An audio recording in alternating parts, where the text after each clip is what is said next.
All right, we should be back.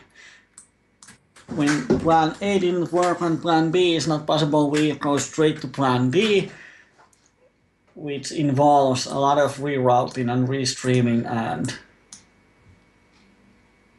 a lot of stuff. So now I hope it works. If the stream freezes for some reason or goes crazy, just let me know.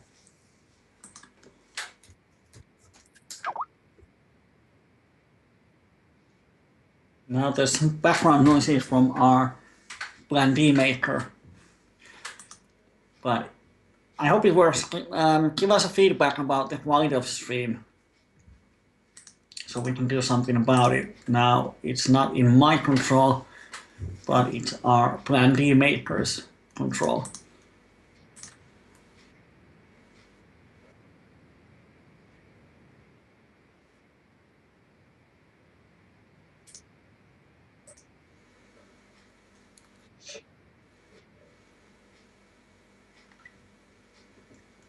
On level 4 we actually make the nuts on the river, and now we don't have the HUD. Let me see if I can find. And do we really have the nuts 8.3? Yes, 8.10. So I'm just going to support here.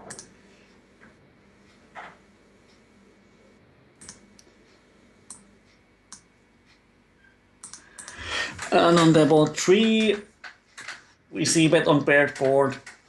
There's nothing he can do about it. So let me find if I can find my old picture of, where is it? There. Probably the worst river there can be on level 4. It completes the flush and it pairs the board, which means that whatever he had on the turn, now he has better hand. Only thing we can beat is some sort of king queen 10. And he's 64 and 7, so he has full house here almost always, so we fold. Can't do anything about it.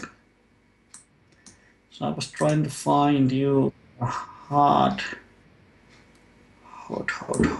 H in H, there it is. Well, I can put it in this way. Let me see. Now why it's in that? Is it here?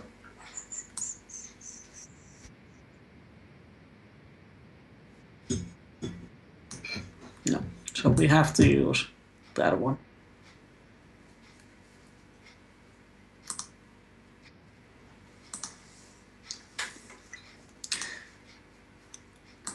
Now there's going to be some noise because someone is making food on the other side of the table. Sorry for that. And we have the Twitch chat open too, so if you want to use that, feel free.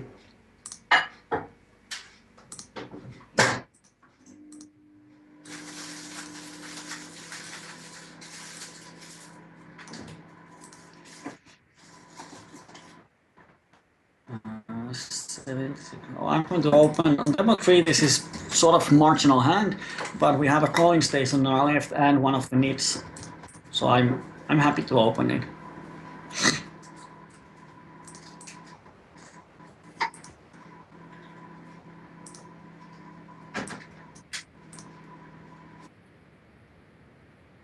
And then on paired board, $1 C bet should make profit against Milan. Of course, he has a lot of overpairs in his range. So the next thing is, can we barrel him to fold those?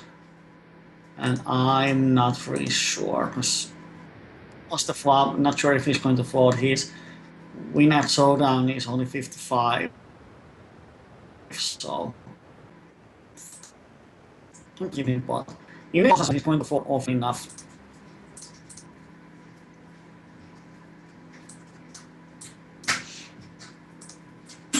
And on table 4 we have aces. We get money in versus another aces, but we have only $3. and it's going to be $20 pot, so we have to get, and probably hope we're going to split the pot. And he has a free roll on the flop, and he beats us. Aces versus aces, and we were actually probably small favorite with our queen high.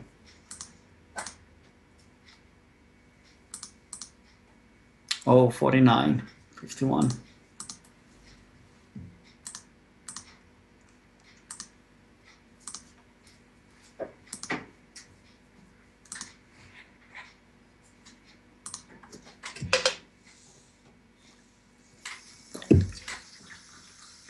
Our plan D should be working now.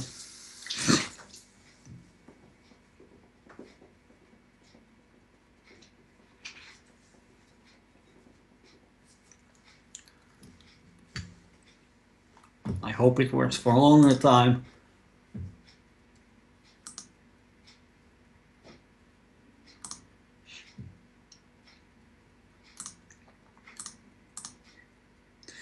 Let's see what kind of tables we have, because now we have two nits sitting on the tables.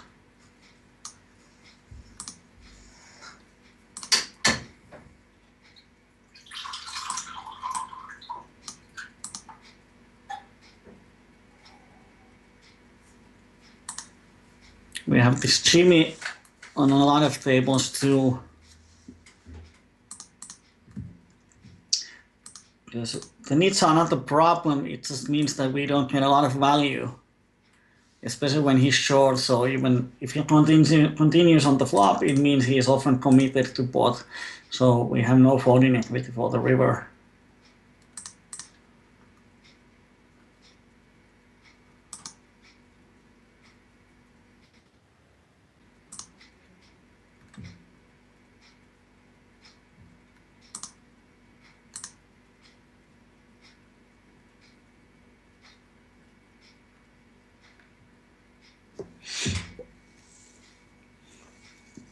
Do I know what software makes equity distribution graphs? I'm not sure what kind of graph you mean. If you mean like what is the equity for hand versus or range versus range, the equity distribution on the flop, then Proportors does that. Equilab, and those are the only softwares I actually know, but Proportors does that. If you want to know how often like opponent has certain cards on his range, that's for poker choose. But equity distribution on the flop, turn or river, you can use Proportors. Even the free software.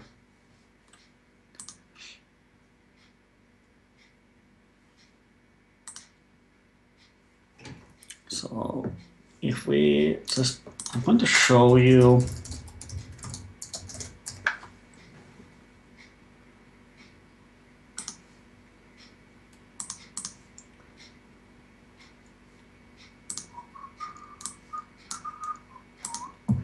here we can use PLO high. Let me make it smaller. Let's play some poker here.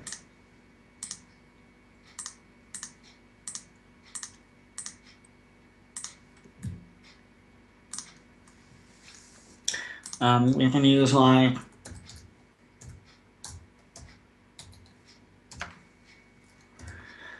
10, 8, 9, 7 rainbow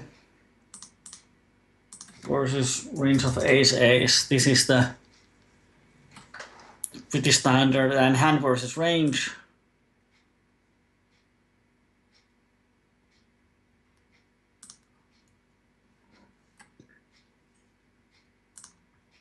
On table 2 I use my kings as a bluff catcher. This is a board he is really happy to see, but I don't want to raise and turn my hand into bluff. 4 is actually a really good card, because it's a good card for him to barrel. And we win the pot. He doesn't want to bet the river. And he had queen 5.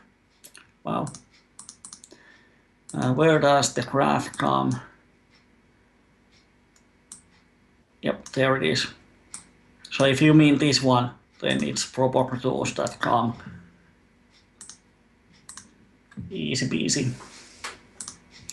And this means that on minimum equity of 30 gets 58% of the flux and so on. So proper tools. Table 4, let's take it easy. Now we have 2 pairs and open ender. Now, oh, he bets. I think we can raise for value. And he calls and river sucks.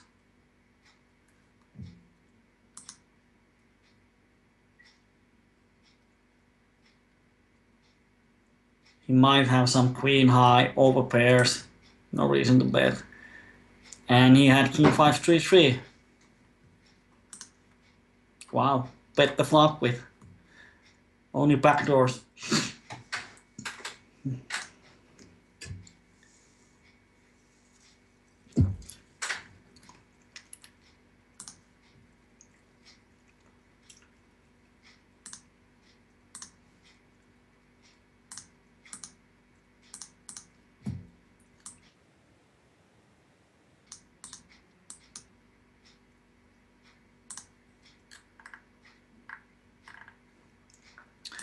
Table 1 has turned pretty bad. We have a neat reg.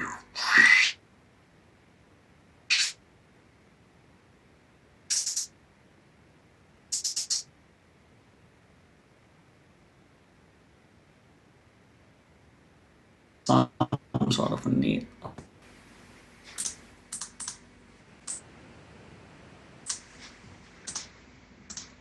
I don't like them.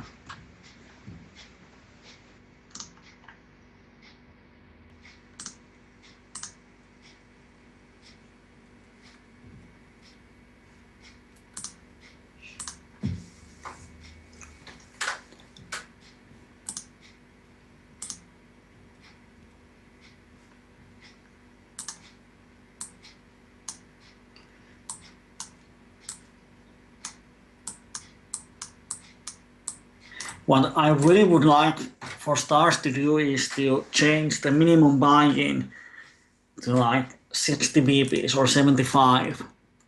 Because yeah, I know short stacking is one option and it would not be fair for some players if you can't short stack. But PLO, when there's one $10 buy-in who buys like this Milan 50 and 3 playing with 40 BPs, he's just keen the action. And when he's on the table, it's no fun for anyone.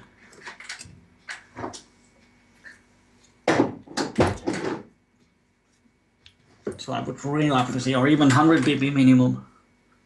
Just get a full stack or don't play.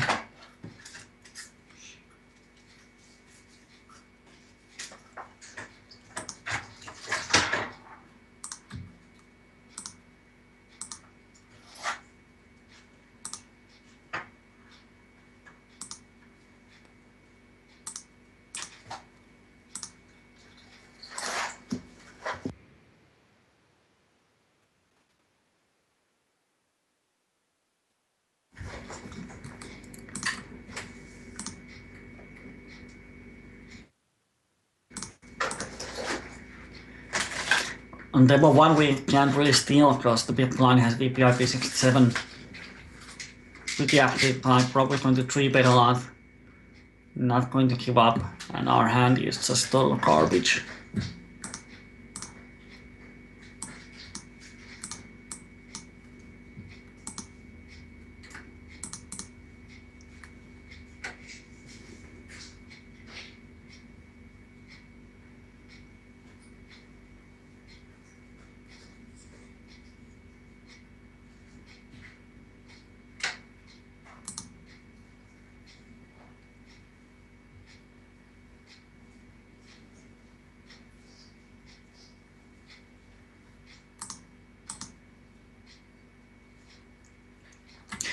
Actually, on the earlier hand, where Milan 3-bet us, or actually it probably was 4-bet even. Oh, it was 3-bet.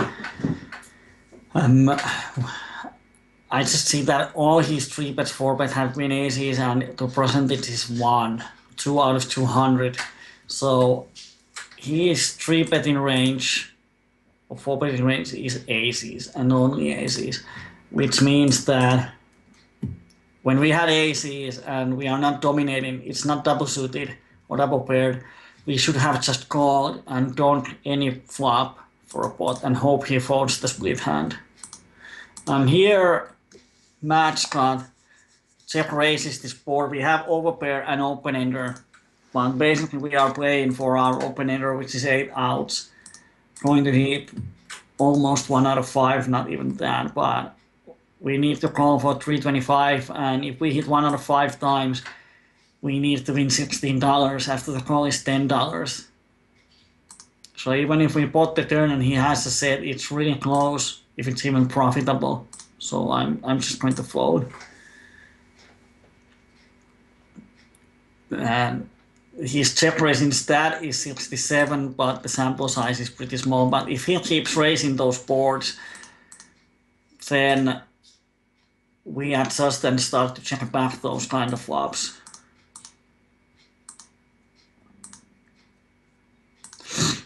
On table 4, sort of close. This guy 3-bets. We have position on him. And let's see if he c-bets something like $6 or 5, then I'm going to raise him.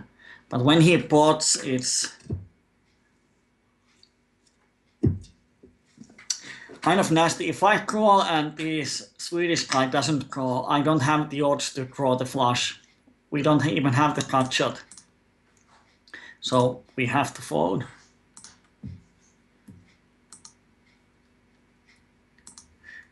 If we knew that this guy is coming on, then we would have the odds.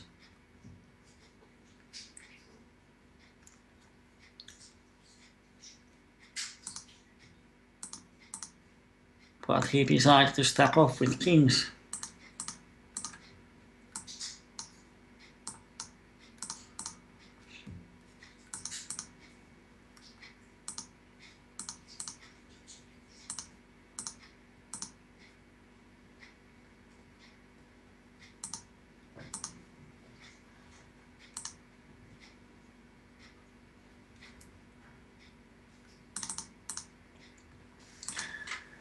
On table 4, we make a small isolation 3-bet.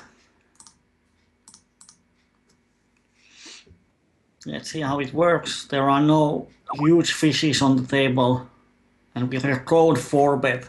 So now the hand is pretty easy to play.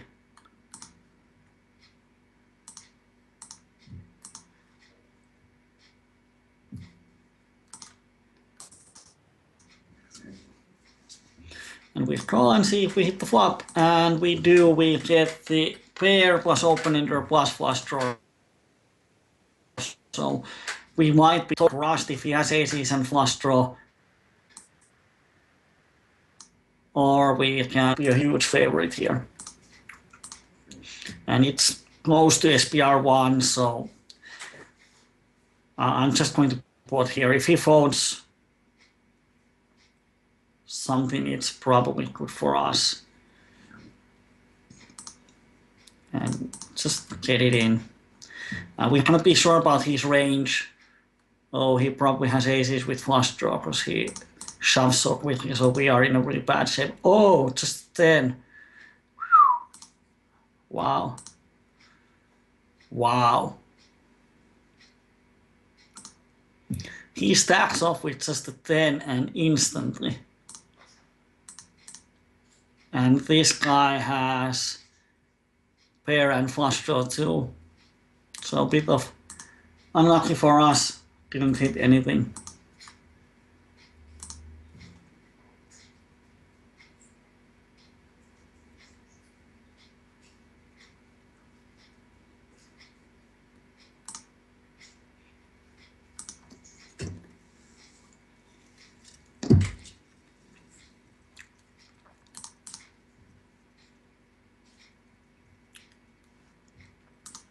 Last week, or actually the coaching before last time, 2 weeks ago, we ran $100 under EV. Last week we ran $100 over EV, and not sure what we are going to run today.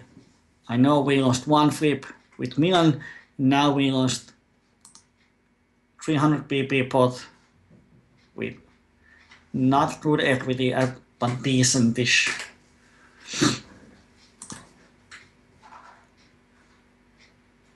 But I don't know what happened. When we started the session, we have a lot of good tables, but now every table just sucks. And now we have a lot of regulars. Oh why, oh why.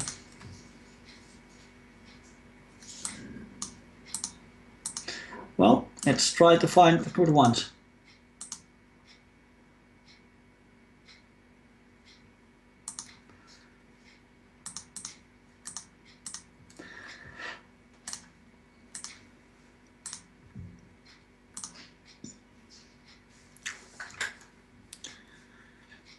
On demo 2, oh, he bets, then he checks, then I'm going to bet. If he bets, I'm just going to call. Let's see how the hand continues, but he just check folds, which is funny thing. I never understand why open, like he opens, oh, only 3 out of 4, but so far he has opened 3 out of 4 small blinds and then just gives up on the flop. No idea why would he do that. But that's what people do. They have played Hold'em. They think that when it's unopened to small blind, they can open with wide range and steal from the big blind, but they don't understand that in PLO, the big blind is not folding. And then on the flop they miss, they just check fold. But they are going to lose a lot of money by doing that. Here I'm going to call. We are slightly over 100 pips deep for set value versus this. He has attacked a lot of times when shown weakness. So if we hit the set, then we are going to make some moves. But on this board, when he c-bets, I'll just fold. Only a cut shot, not enough. One option is to float him. Now that's an interesting turn.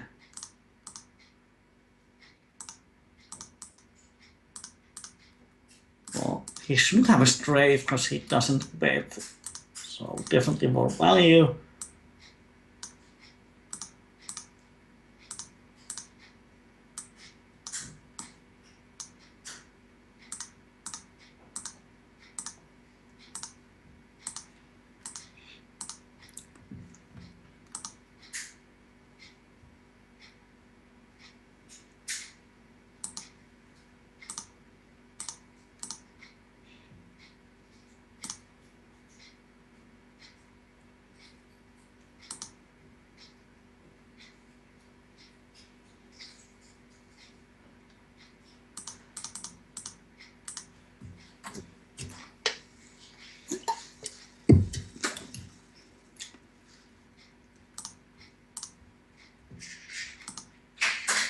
On the outside table, I'm just going to show you once.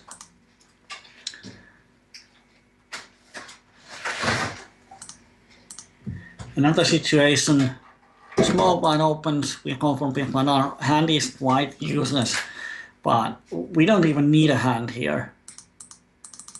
Paired flop, he thinks for a while and bets. Now we have the open-ender, which is nice, but even without the open-ender, we can raise here for instant bluff, or we can call and see what happens. Because often, if he bets and he doesn't have anything, he's going to check the turn. But if he barrels the turn, then he often has a hand. So especially in position versus these one and done players, no reason to raise here. We can check, see the turn, and when he checks, now we actually have a lot of equity. Makes it easier to bet. But even with total air, I would bet this turn and he folds. So really hard to play out of position, especially if you open with a wide range.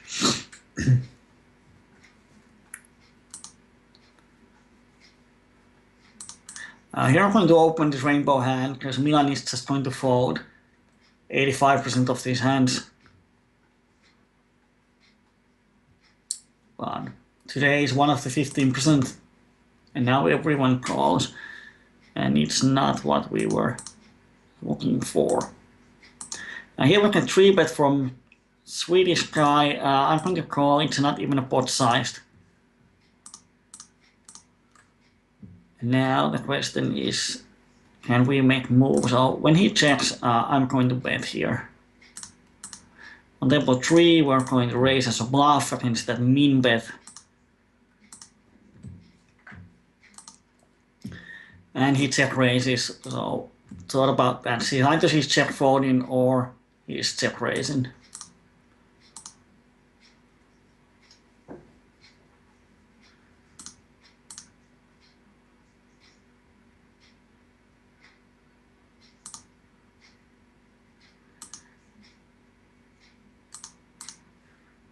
We make a backdoor full house here. Why the heck is he betting the turn and betting the river?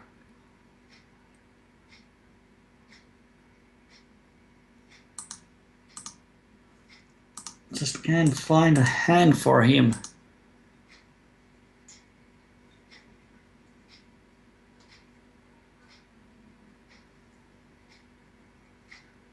But when we check the flop on the turn, we have a flush draw in our range, and that's going to make a hero call this time.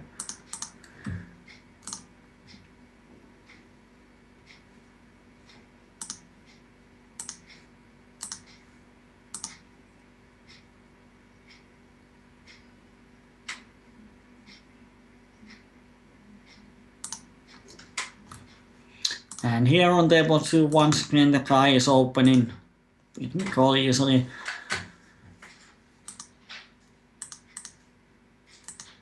And he checks, we bet. Last time he check folded, and this time he ace high board and he check folds. Oh dear.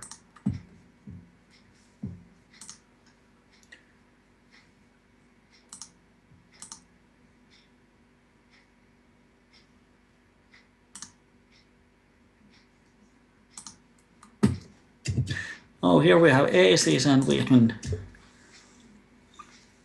just 4-bet, and oh, he had aces too. If we run well this time. Oh, we had kings and queens. Nice. Not so nice anymore. Okay. Definitely not running hot today.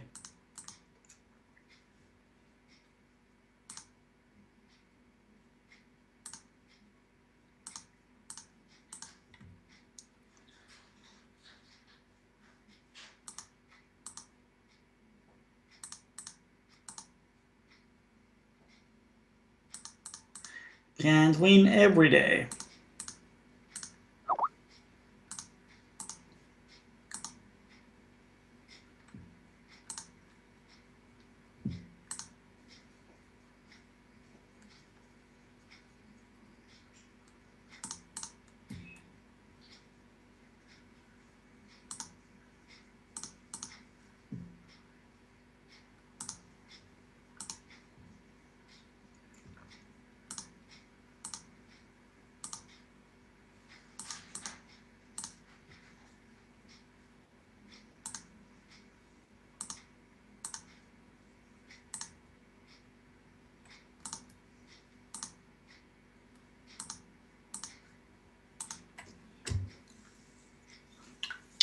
Here we have another nit, but this Swedish Heroniken is running pretty hot. 6 buy-ins.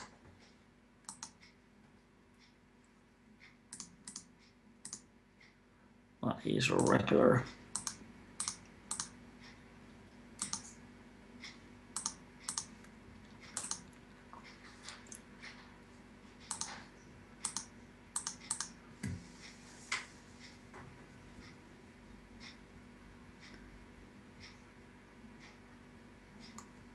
Here's another nit. Oh dear. Looks like Saturday is for the nits. I'm going to change. Yeah, table 4 is really bad now.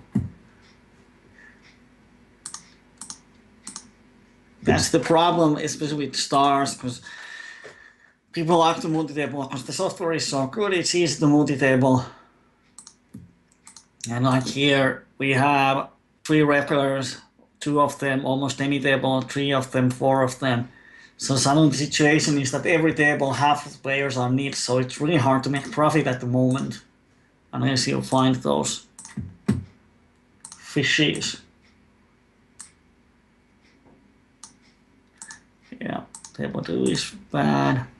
I don't know what to do with these needs. I might actually go to PLO10 to find more fishes.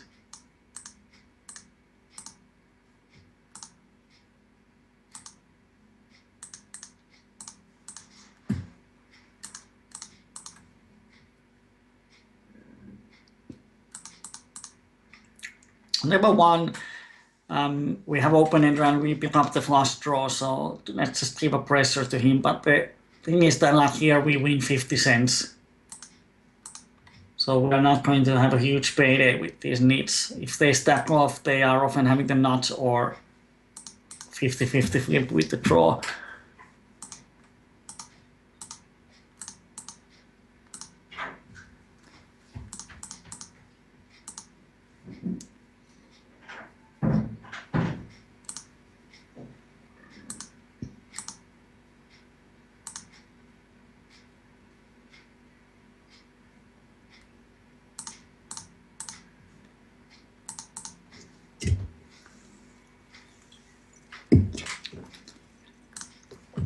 Yeah, I'm probably going to sit down on every table and let's change to PLO10 for a while.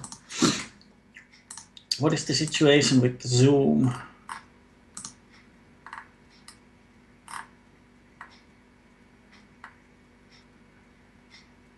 Yeah, not good.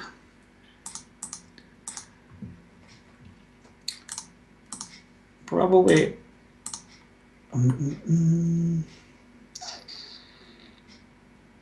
Now where is my? Well, have to find the PokerStars filters.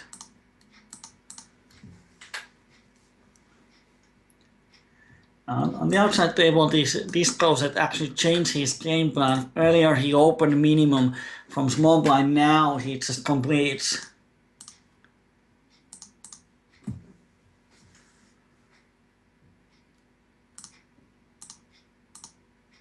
But still keeps folding. Oops.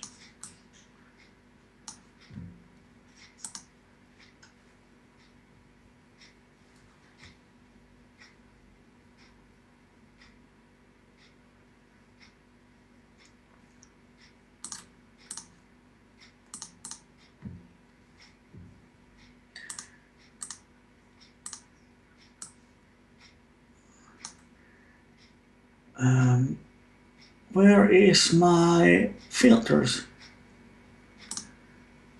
Oh, there it is. And let's turn it to yellow. Then and oh yes. Oh, now we have a lot more tables.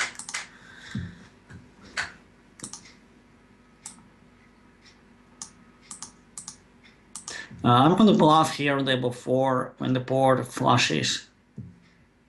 Don't give free river for any hand that might have equity versus us.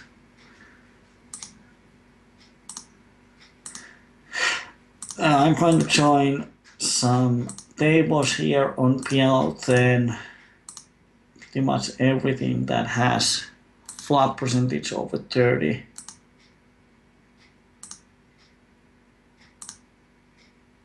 But there's one known nit also sitting on pretty much every table. Oh my god. I talked in Finnish chat earlier today that might be a good thing to change the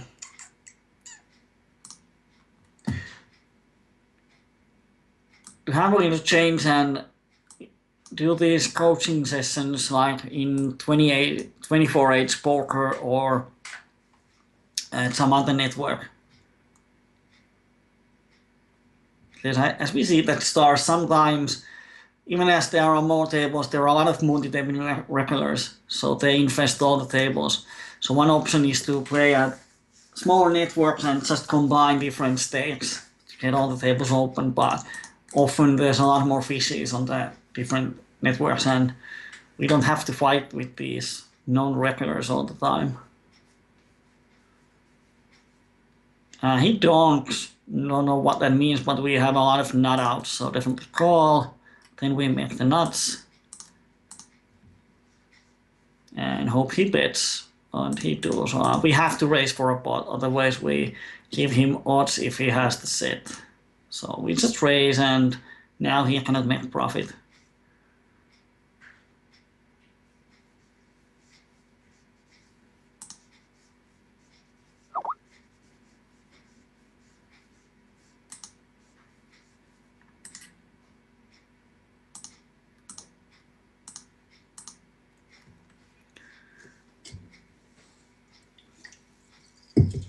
Now we can get PLO10 tables.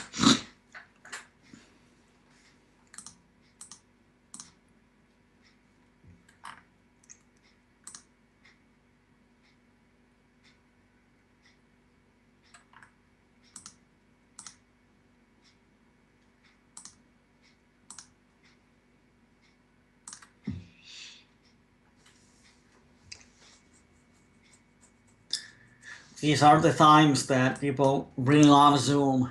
Normal tables full of nits, hard to find good tables. Why not play Zoom? Well, in Zoom you have one more nits. So it's even worse.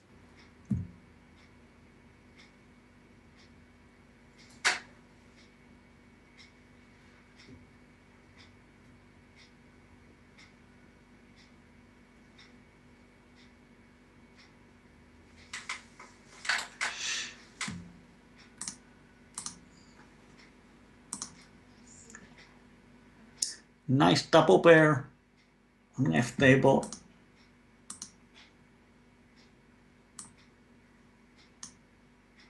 Let's open one totally new table. Let's see whom we got there.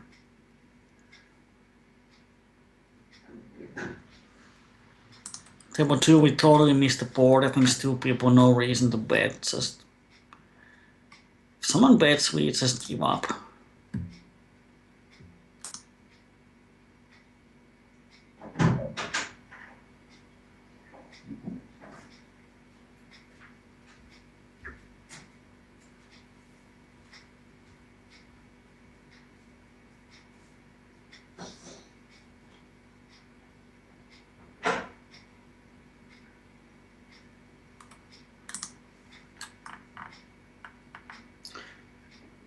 Strange thing, on every table there's 2 or 3 players in waiting list, and now when we have a totally new table, no one is joining.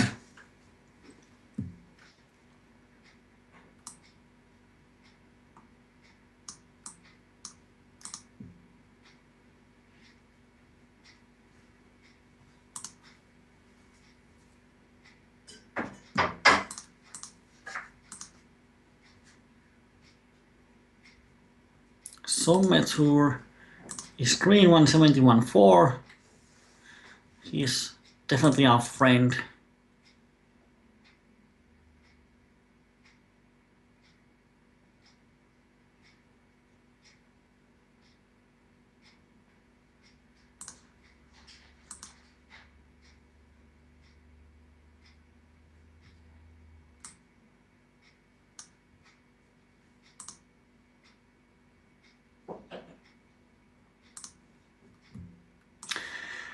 And now we just wait for the good hands to come. Not much we can do about it.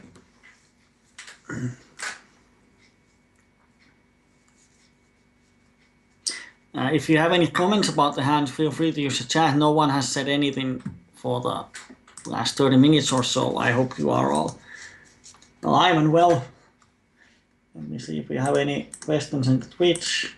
No, even the Twitch is died.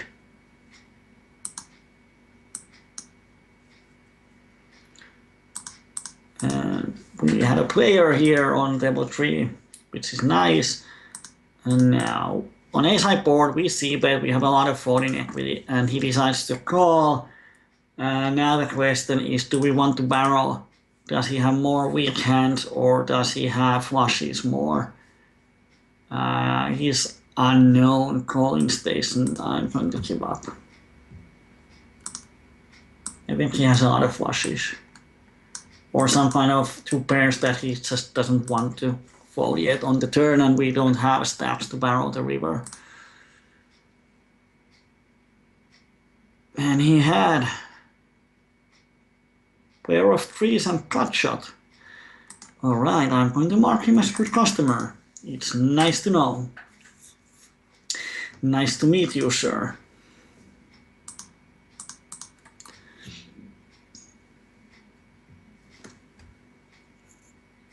And he 3-bets, we call, we flop. Not good enough, so 40 cents. I'm going to call that 40 cents. If he doesn't have ace, he's going to slow down on the turn, and on that case we have a lot of equity. But now we miss everything, and not going to turn my hand into a bluff.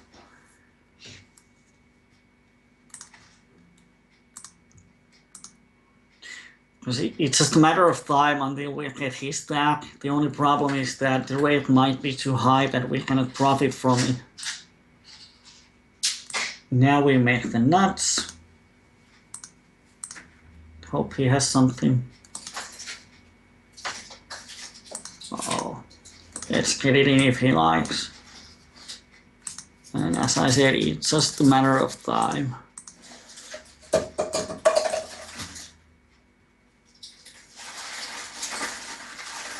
So the heads up was short. And what do we have here? Oh, King Queen 9. Often with these so-called fishes, the heads up is, it's not that, how to say, you don't need that much strategy. Just wait until you hit the hand. The most important thing is pre-flop hand selection.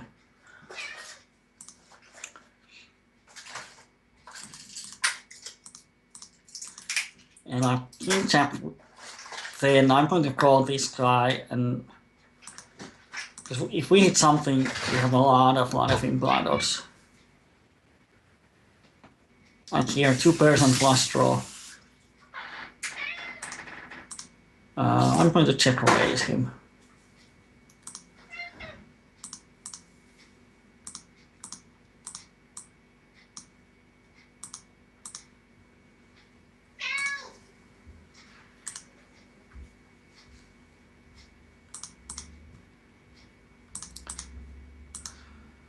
And here, I'm going to barrel the river. Should have a lot of folding equity.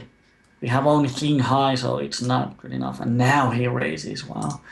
Welcome to PLO10, where funny things happen.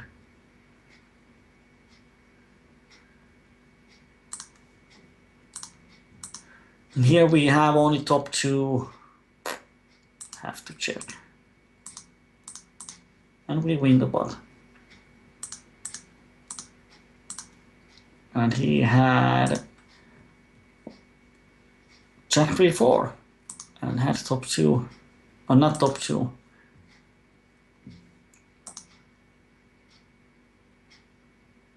On level 4 I have to check, but he's probably going to bet. I don't know, he's not aggressive, but I think that 8 just hits a lot of his hands. Yeah, the pre-flop hand selection is important because it sets up what we're going to hit on the flop. And often what we are looking here is to stack him off as fast as possible.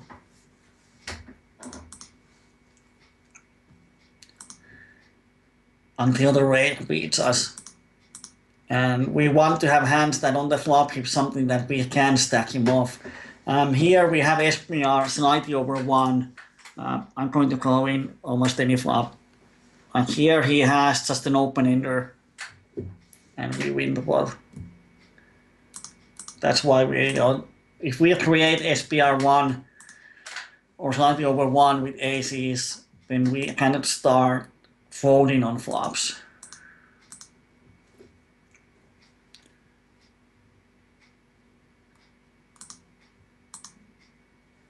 And yeah, pre-flop equities are closer to each other. But the problem with those medium strength hands in PLO is that when we hit medium strength hands, it's often hard to know when we need to value bet, when we need to make a bluff catch, and when we need to go to showdown. So I would say that especially against fishes, play with hands that you can play big pots post flop. Because if you play a lot of small pots where you win 52% of the flops and the opponent wins 48%, the rake is going to kill you. Pre-flop there's no rake. So often if the hand goes to post flop, you want to hit often and you want to make the pot big often.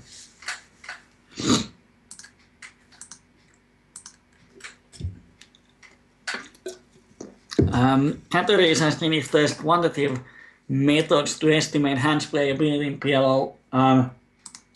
There has been a lot of tryings to make some kind of point system to estimate hands playability. It's almost impossible because the hand itself doesn't tell you if it's playable or not.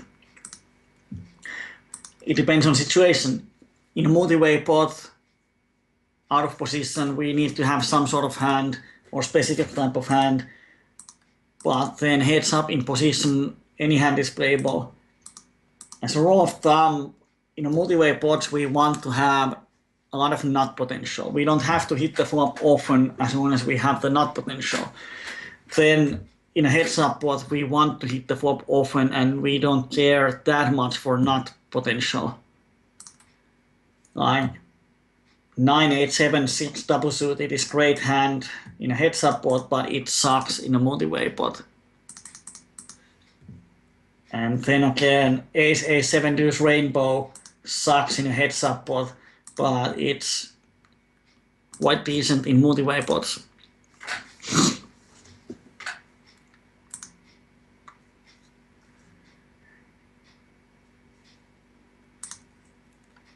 And often stack sizes are important.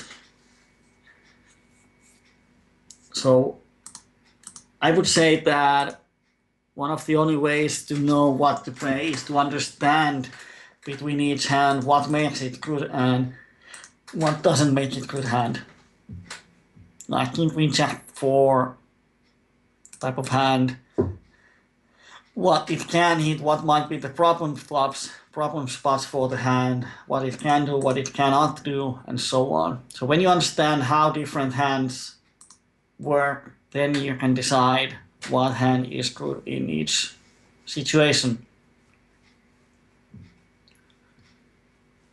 And here we have the trips against the ton of draws. And no one raised the flop, so I would assume that no one shouldn't have a full house here.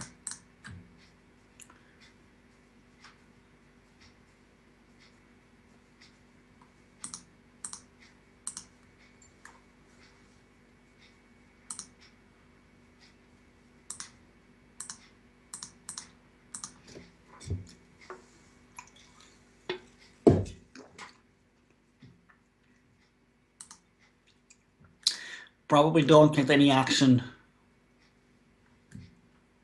Oh, we do. Oh, it's a horrible river. Good hitting, he checks, no reason to bet. If he has a flush, he's not folding if he calls the turn and we actually have the nut straight. And he had a nut flush. Bad call for him on the turn, but this time it worked.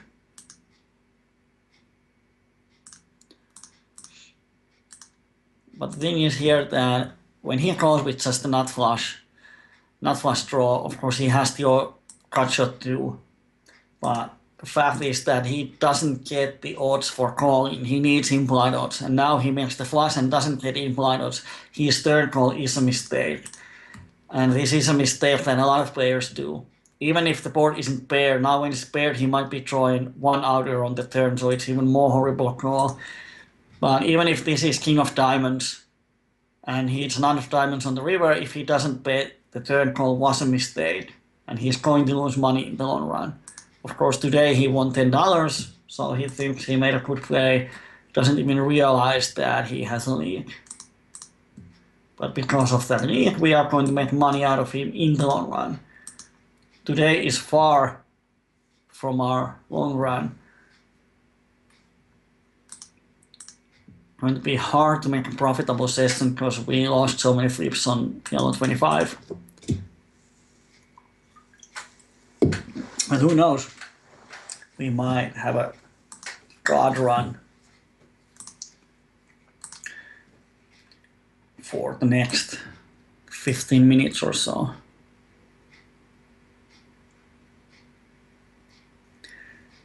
And in PLO, let me see what Arnimet said there.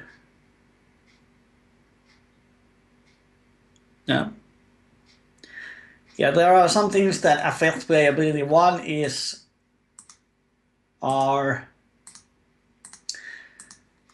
how do you say, can't find the words. It's like, if the equity distribution is really, I don't know what the word is, but it goes like this. We check the equity distribution. It's just, what's in English? Help me, Finnish players. What is tasainen in English? It's even, so to speak. Then it means that we are going to flop often, but our hand strength is not well defined, or it's more well defined in some ways, but it means that we can hit the flop often, but a lot of our outs are not the nuts. Yeah, flat equity distribution, but when it's like Arnimet said that sometimes we have really high equity and sometimes really low, then when the flop comes, we sort of know if we have hit it or not. That's good in some ways, especially in multi-way pots. In multi-way pots, we want to have a really high equity distribution so that when we actually hit something, it's going to be really nutty. And in a heads-up pot, we want to have a flat equity distribution, so we have often pieces on the board.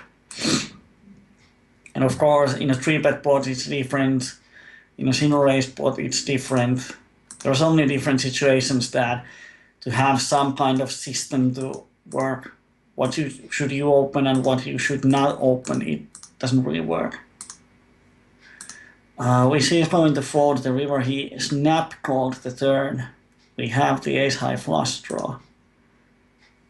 When he calls the turn, I give up on the river.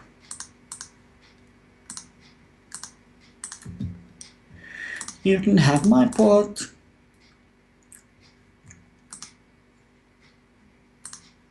Because if we play heads up with these fishes, and then we start to call with hands like that are like 55% favorite over random hands, or we start to call with these type of hands, king 9 4 3, and think that, oh, we can outplay the fish. Now the flop comes jack 9 7. What do we do? Flop comes king jack 3. We bet he calls. What do we do? We are often having situations where we have something, but we don't know if we are behind or ahead. And then we might make big pots with really weak hands, or once he starts to bet, we can call with weak hands and put ourselves in a nasty river spots.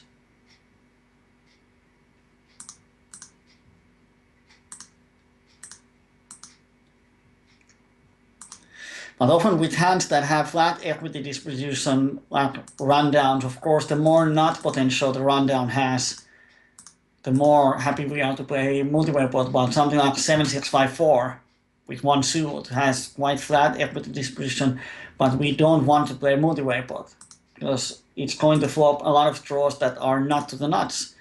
So with those hands, we often want to isolate with 3-bet. We want to 3-bet to isolate the opener for heads-up pot, or jack 10 9 8. Even with that hand, middle position opens on cutoff, we want the 3-bet to isolate him because the hand works better in a heads-up pot.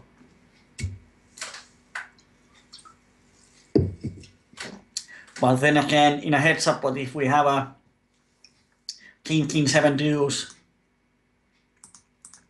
on the flop, we often miss the flop, and in a heads up pot, it's always better to make moves if you have some equity. It's always better to semi-bluff instead of total bluff. Somewhere through 59, I'm going to check call the river when we have the straight. Oh, he doesn't bet. Bummer. But he had 2 pairs, might have actually called us. Shouldn't, because his 2 pairs is killed on the river, but who knows?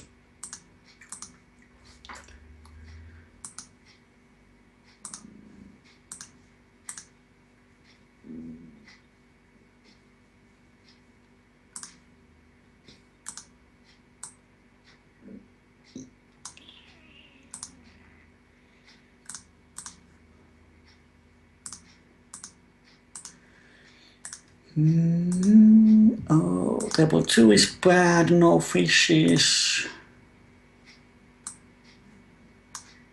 Here we have 1. Happy to have him.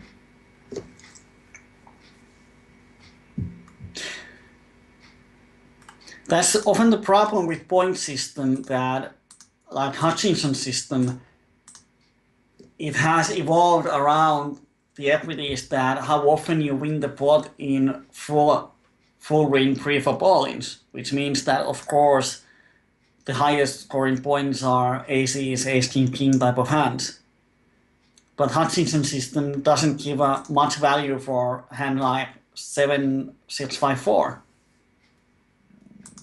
Here we have a limp 3 bet. Oh, I'm going to call and see the flop. He's going to call too, and if we hit something, we have nice implied odds. This is most likely aces when he limp 3 bets.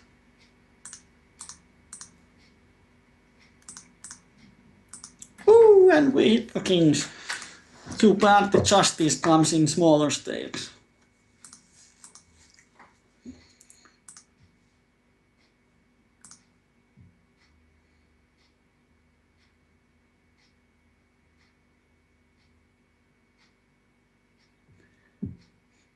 Yeah, knowing when you are is useful for heads up, but often in a heads up, what you want to hit the flop often because it gives you a lot more options, and especially in a heads up 3-bet pots, you don't need that much equity. And they just fold. Wow. Need 3-bet fold. Haven't seen that one in a while. Yeah, but hand like 7, 6, 5, 4. Really low number on Hutchinson's system.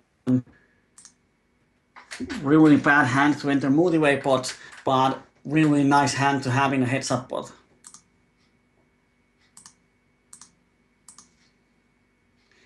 Because the problem in when you are playing heads up and you are deep, so unless someone raises, you have to play turn and river. Now, if you have just pair aces on any board, and board is 10, 5, 3, you have aces like I do, we see bet, he calls. Now it sucks on the turn because our hand doesn't improve. There's only 4 and ace that helps us in some way, but it might give opponent the straight.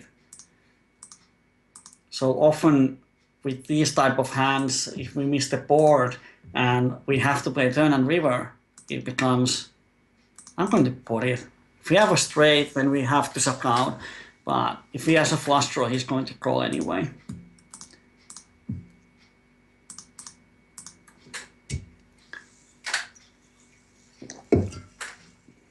If you want to keep it simple, then play only aces and wonder why 7 out of 8 times you have just overpair on the flop. And it sucks.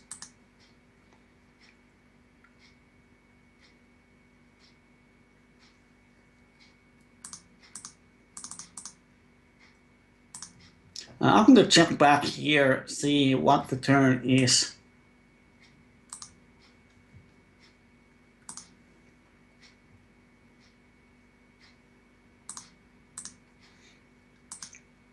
And he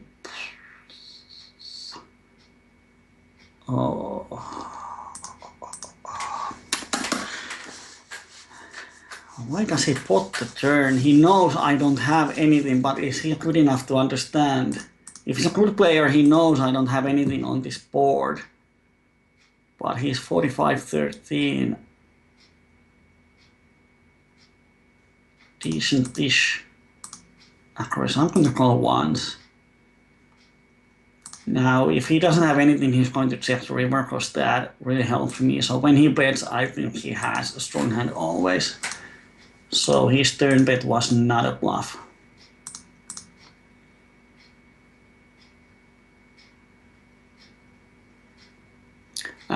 Well, I'm saying that I actually don't know how flat with ace is. There's a term that I often use is visibility. And hand that has good visibility, visibility means that when the flop comes, we kind of know where we stand.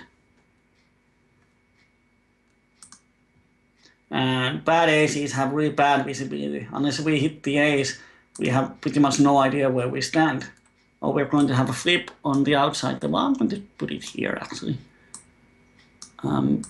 Yeah, we just get it in. We have two backdoor flush draws, gut shot, and best pair, top pair. And we don't win the pot.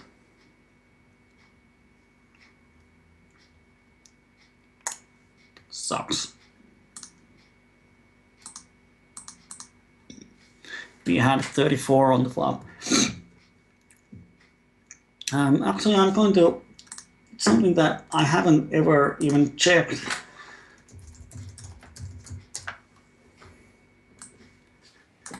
Oh, now it's a big one. Let's see what some bad aces have versus random hand.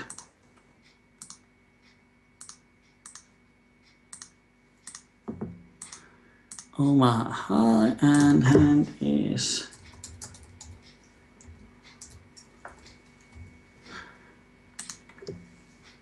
let's say top 50% without aces.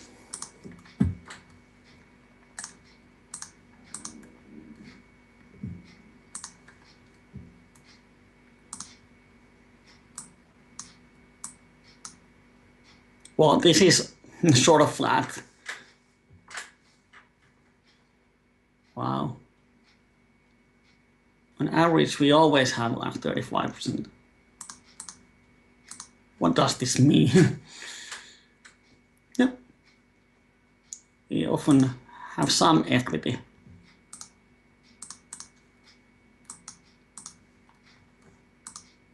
But visibility is a nice term. I like to use that one. Here on level 3, no reason to bet the river anymore. Out of draws, weaker kings, we got the value already. And he had aces, wow. One way of playing crappy aces is to turn them into bluff catch.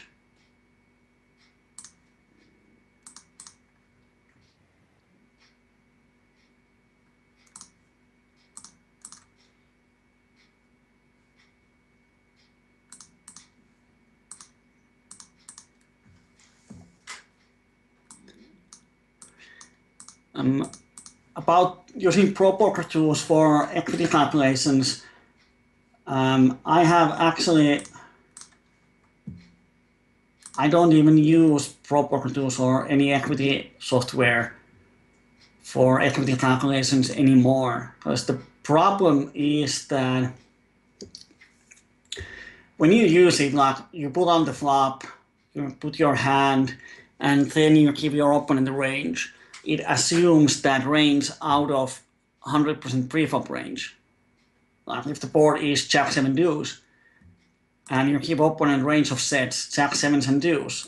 In 100% range, he has as many set of jacks as he has set of deuces. Well, that's not the case. If his preflop range is only 20%, he shouldn't have a lot of deuces in his range. And one way to get over that is to use Poker Juice.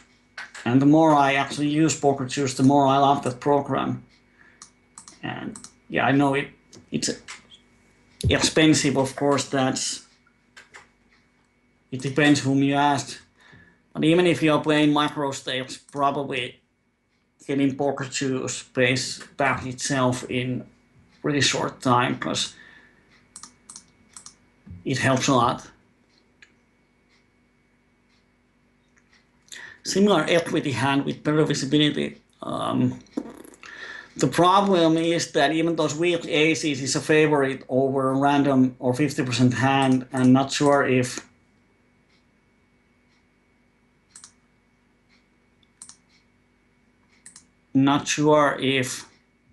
any other hand is ahead of random range.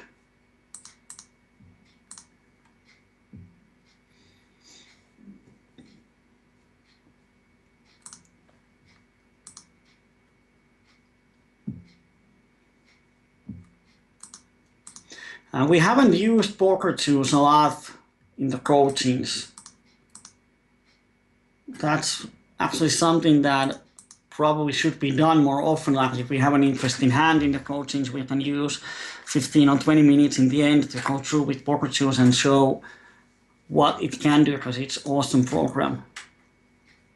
Or if someone gets public-private coaching, we can go through some hands with poker twos, or have even poker twos introduction coaching. But it's like playing sit and goes without Hoden resources calculator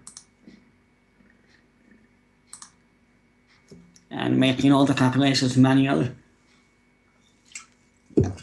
Top two here, heads up.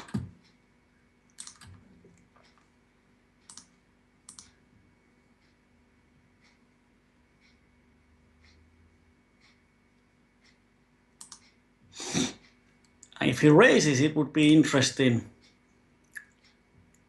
because he shouldn't have aces. I would assume that everyone 3-bets aces here, heads up.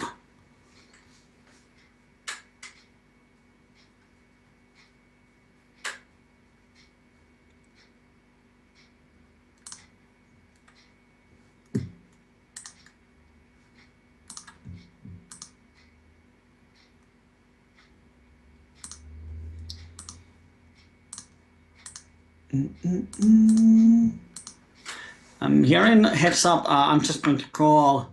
Let's see how the hand evolves. Give him room to barrel.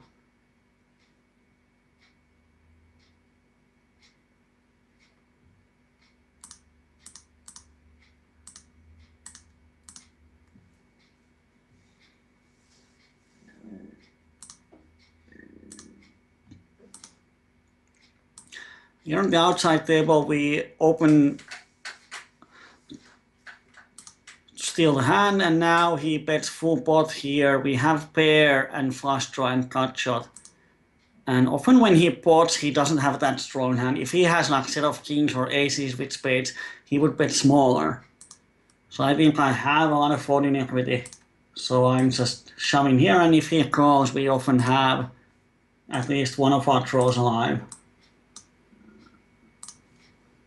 Now he steps off, and he has just pair aces, which is good for us, but we don't hit anything. I think we are actually ahead of him on the flop.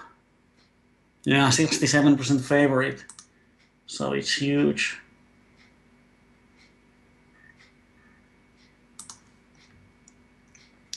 But no luck.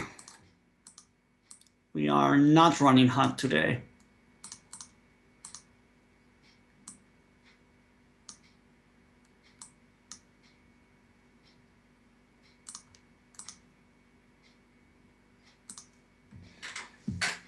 Ace, king, queen, jack, double suited. Well, that's a strong hand. I would probably, unless I can get 3-4 balling, I would play ace, king, queen, jack, double suited always before ace, ace, 7 deuce.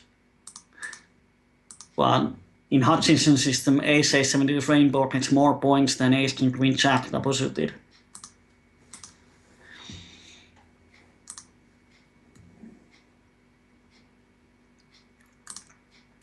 Oh, set and flush draw on table 3. King doesn't change the board. We bet big.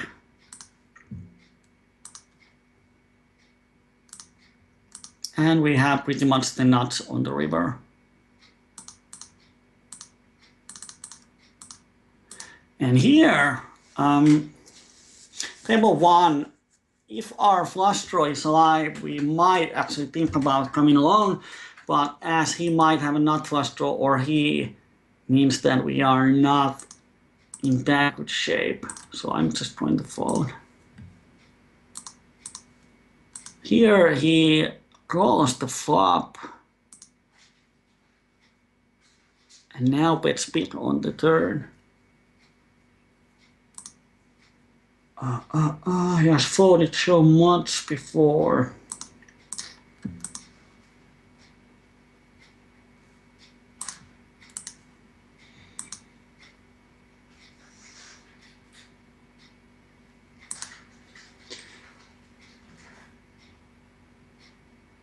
Nothing really indicates that he might be floating here, so I'm just giving up. If he had Queen 7 type of hand, he probably checks back and is happy to see the river.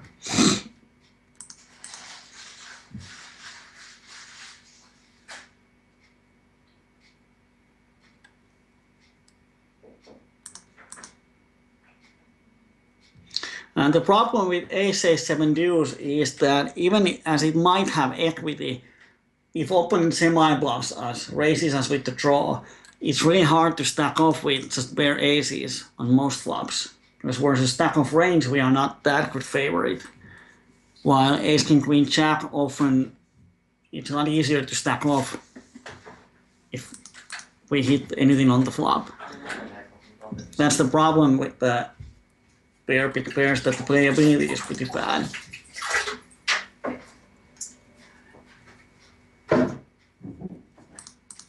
Here we hit the set on table 2, pretty much the nuts, because no one 3-bet us.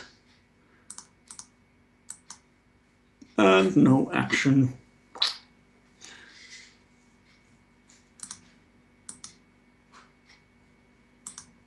Because in PLO, often pre-flop equities are so close that it's kind of hard to get advantage out of just pre-flop equity. We have to think, what does our hand do post-flop?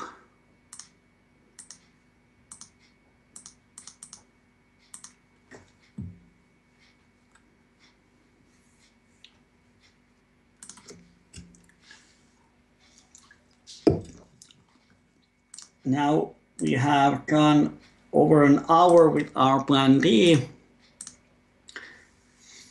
And hour 45 minutes total. Yeah, it's almost time to end the session and see the results.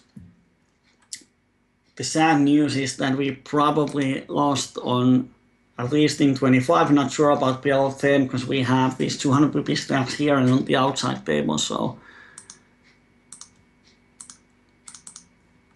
not sure my own thoughts are that on PLO10 we are break even, and on PLO25 we lost, and EV is positive in both.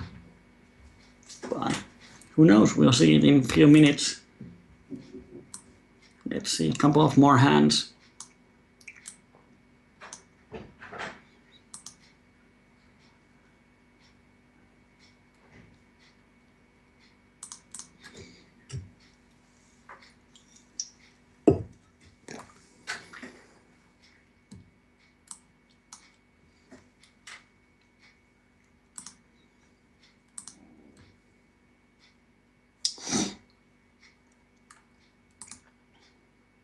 Here's a good customer. Here's a net.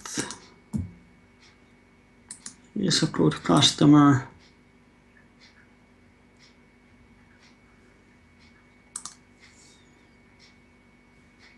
Okay, Arnie made a mistake. Everybody put a mark on the wall.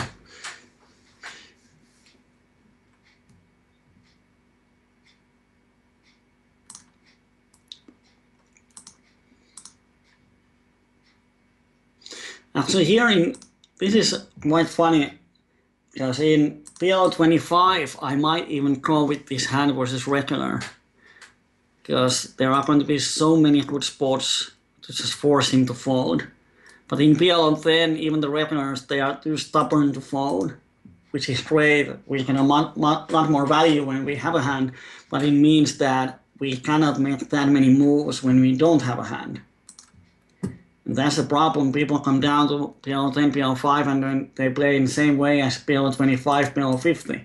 And they try to bluff these regulars, which are just calling and calling and calling. Then they complain that they can't make money because the opponents are so bad. But that's the reason they don't adjust to the opponent.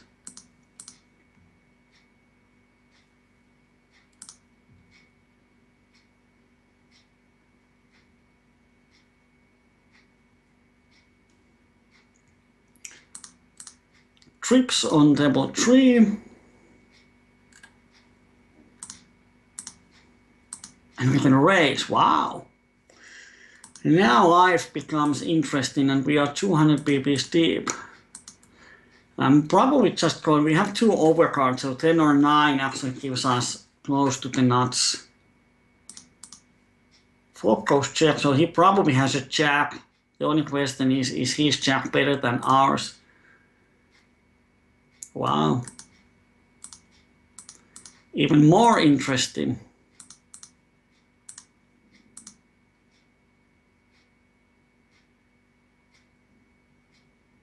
What the crap?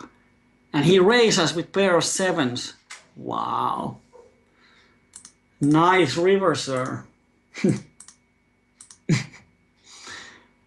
But I'm out of words.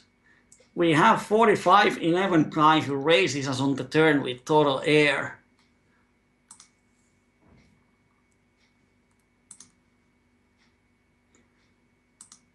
Well played, sir.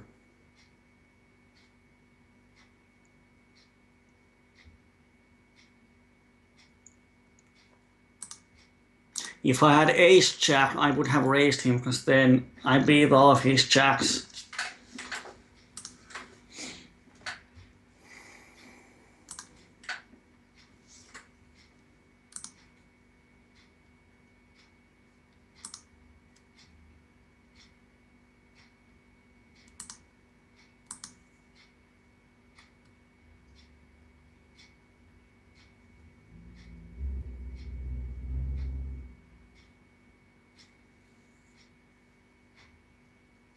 Arnimet is commenting about some of the hands. I have no idea what you are commenting on. You didn't say table number, sorry.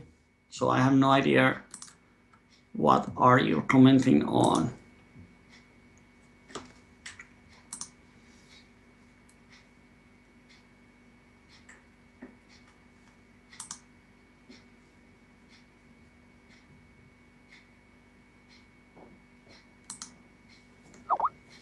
Two pairs on table 1, and we're going to have to put it from Soria. I'm going to shove. If he has something like ace king, he is stacking off, and we have the cut shot to help us. But does he have aces? Oh, he has ace 10. Kind of sucks.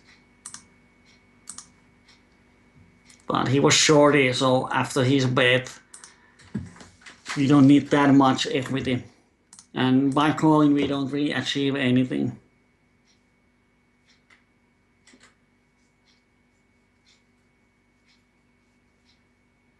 Here we have another 3-bet. And we make the trips, which is nice. And he puts, let's make a smallish raise. Try to induce him to spew.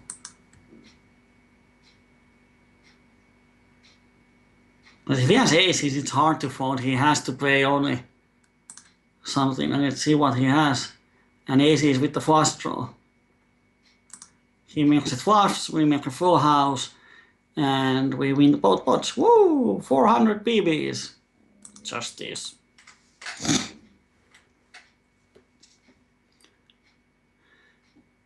Yeah, it's what he did here is really out of line versus his stats. He's 45-12. Aggressions are not too high. win at showdown is 86. Doesn't raise, doesn't donk, folds a lot to c-bets. So his stats are pretty straightforward. Now he decided to raise.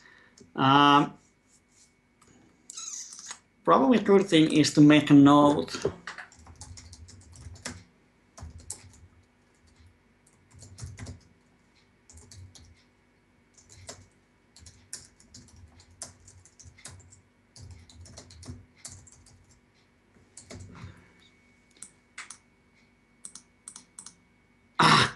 Didn't have time to open aces. Damn. Damn. Damn, and he had aces. Well, if he has aces, then it's good to be folded. Let's see if we're lucky when we timed out. He should have aces, which means that employee has the best equity. Might be the case.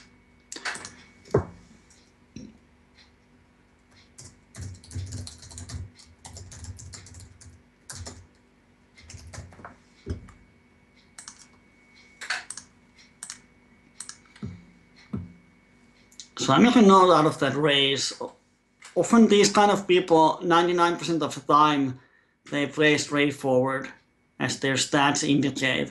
But then every now and then they get this really nice idea of raising or whatever.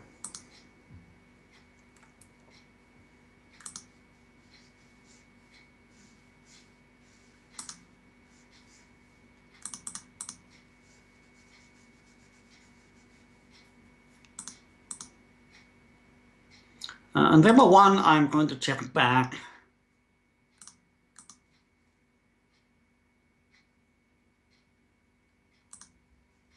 Level 4, we have the nut flush draw, some backdoors, definitely going to call the flop.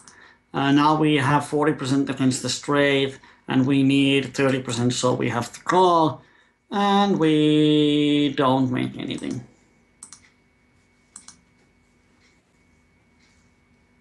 38 on the turn, need 30%, so easy call.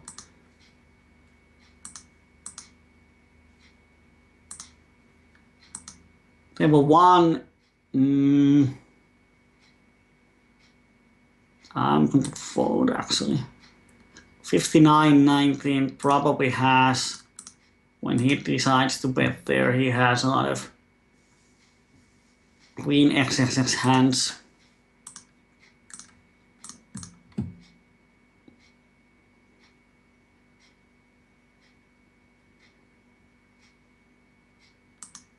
Interesting turn. No one bets, so I'm betting for value. If he has a set of jacks or nines, we get value. And of course, now he has probably Queen 10. That small portion of his range. We blocked the 10, but now we have to stack off.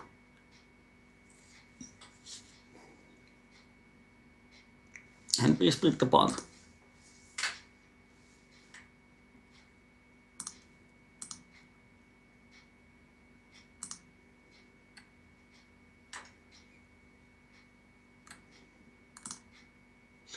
That's one of the problems playing out of position, like he has a big wrap and on the turn he makes the nuts, but he has to check.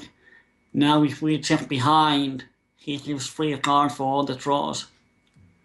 Don't play out of position. I'm going to stop the session here and let's see if we ended up making any profits.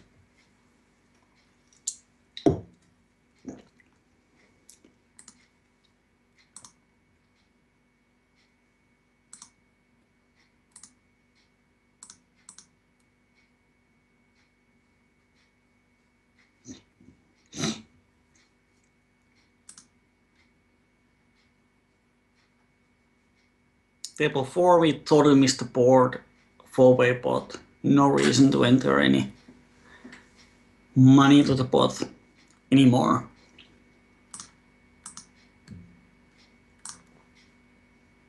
I'm going to get a few hands here on the outside table.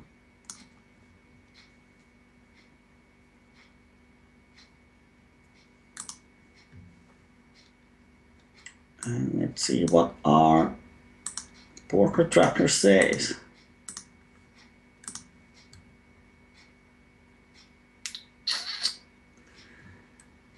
Not a pretty graph.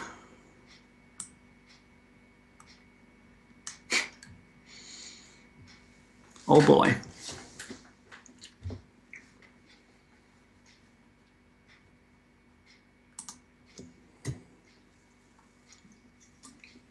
Well, that's PLO.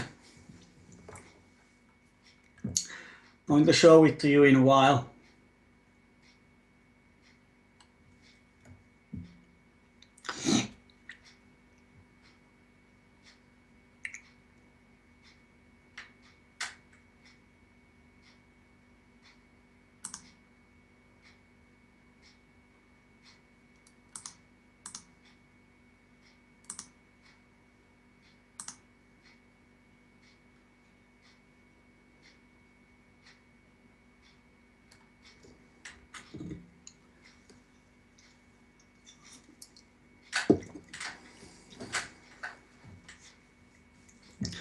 And last hands, and we don't play.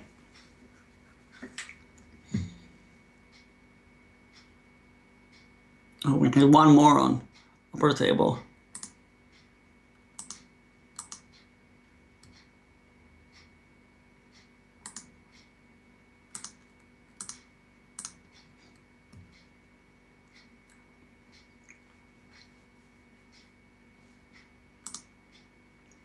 So for the last 2 sessions, we have run over or under EV a lot, and it doesn't change today.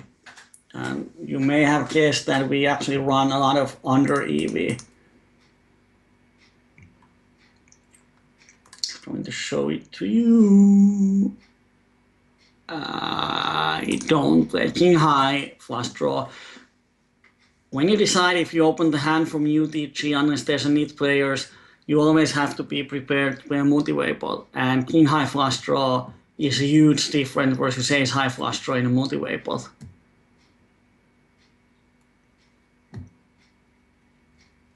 So decide not to open that hand here.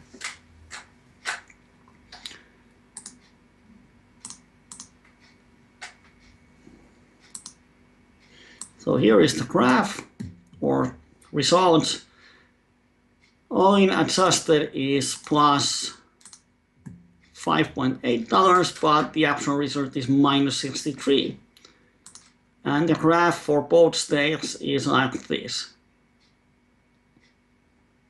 Should be making profit, but we are definitely not.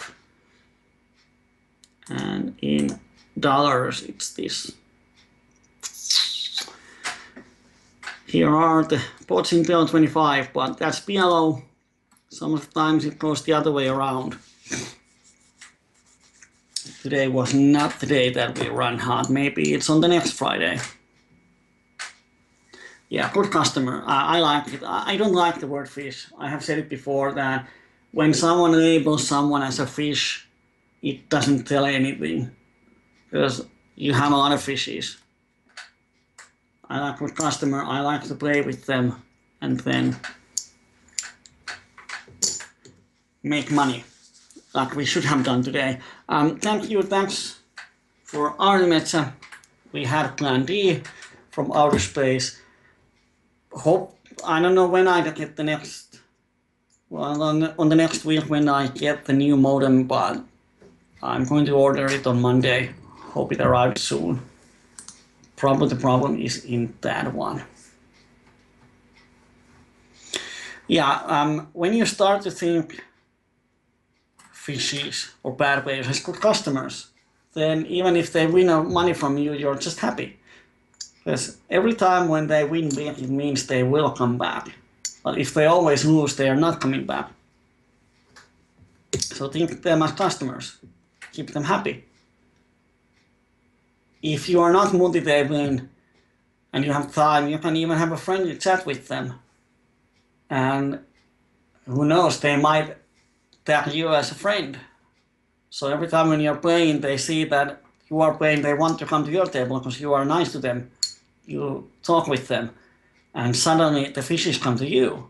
That's the best way to fish. Don't even have to do anything. Just sit and wait fish come into your lap. So my advice is always that if you have time, keep the good customers entertained. If they hit one other on the river, don't say you fucking idiot. You have to say, oh, nice catch, man. Awesome. They are happy and they want to play with you. And the more they play with you, the more you make money. But if you call them donkeys, they take your money and go to the bar and buy money. So always think that you are dealing with the customers that are actually paying your salary. Next week on Friday we have the Finnish evening. I hope I have the new modem. If not, then we have to figure out something because this doesn't work. Now for the last 3 weeks we have had problems. Yeah, and you have to be bad to, or in poker you don't have to be bad to lose against idiots. It's the game. But if you lose to idiots in the long run, it makes you even more idiot. Now I have to go to sleep. Thank you. Time to end the session. And what I was going to talk about? I think I had something to say, probably about the poker juice and equity calculations. If I have time somewhere on the near future, I'm going to make a post why poker juice is better for equity calculations than just using pro poker tools, because the difference is huge on some occasions. Like pro poker tools shows that you can call the flop, while poker juice shows that you cannot call the flop or stack off on the flop. But it's not something that I'm going to do now, but something that you might keep an eye on the forums. Now have a good night, have a good weekend, and see you on next Friday. Bye bye.